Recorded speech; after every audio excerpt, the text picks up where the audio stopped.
Welcome.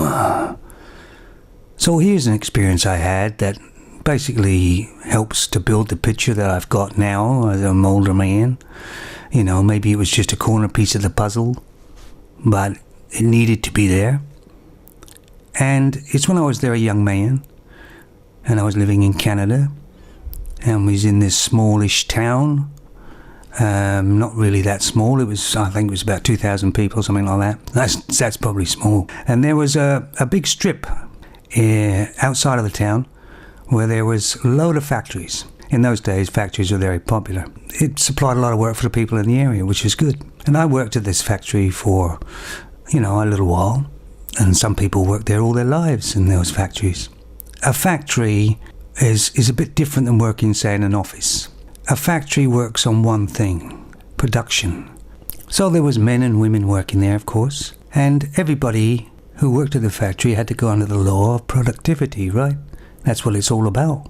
In other words, you had a line of something, you were making maybe shoes or something or whatever. The more shoes you got out that were, of good quality, at the end of the month or week, you would get a bonus. So it's no good for the woman, which I know that they do. They talk a really good talk, don't they? About what they're doing, how much they're doing all this, and if you listen to them, they're absolutely doing everything and they're just, amazing. But there's no way of really proving that half the time in these offices, jobs or whatever they're saying. But in a factory there is. Because at the end of the day, it's just how much have you produced.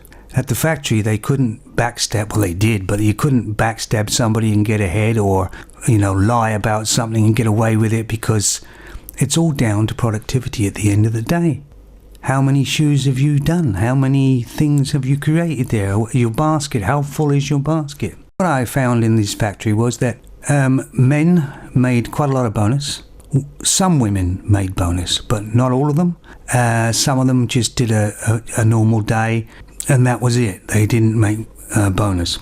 So the majority of men made the bonus in the factory, and it wasn't because they had different jobs in that. It was all the same sort of stuff, right? As women are getting these jobs in these places, offices and that, not because they're qualified, but because they backstab, lie, or whatever. That's just how they get these jobs. They don't get them from hard work, a lot of them. Some do, mind you, of course. We don't forget about them, but there's not that many of them out there, is there? I was just thinking, wouldn't it be great if all these jobs they had to write down on a piece of paper, or they had to prove how much work they'd done in one day?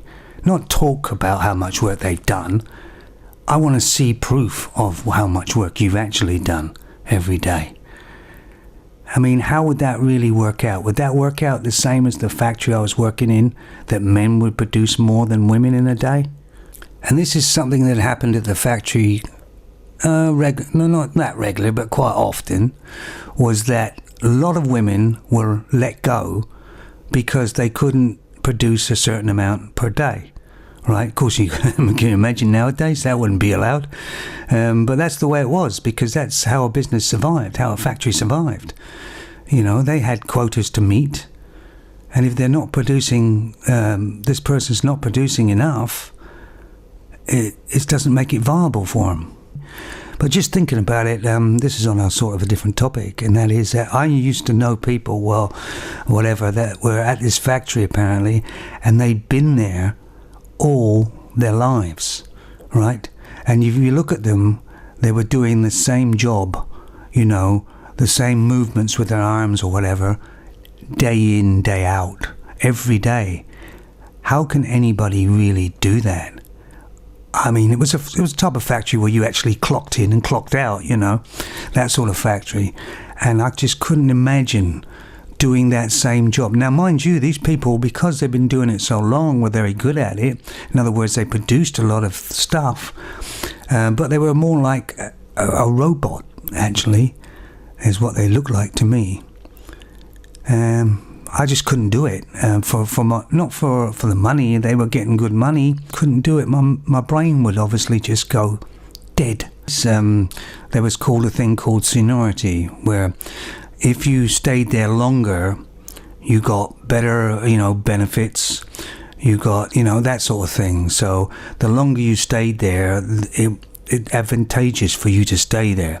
I mean, I've heard people that left after 5 years or something, and then went back because they couldn't get a job anywhere else, and they had to start right at the bottom of the Sonority ladder and work their way back up again. I looked at it. I think I worked there about 3-4 months.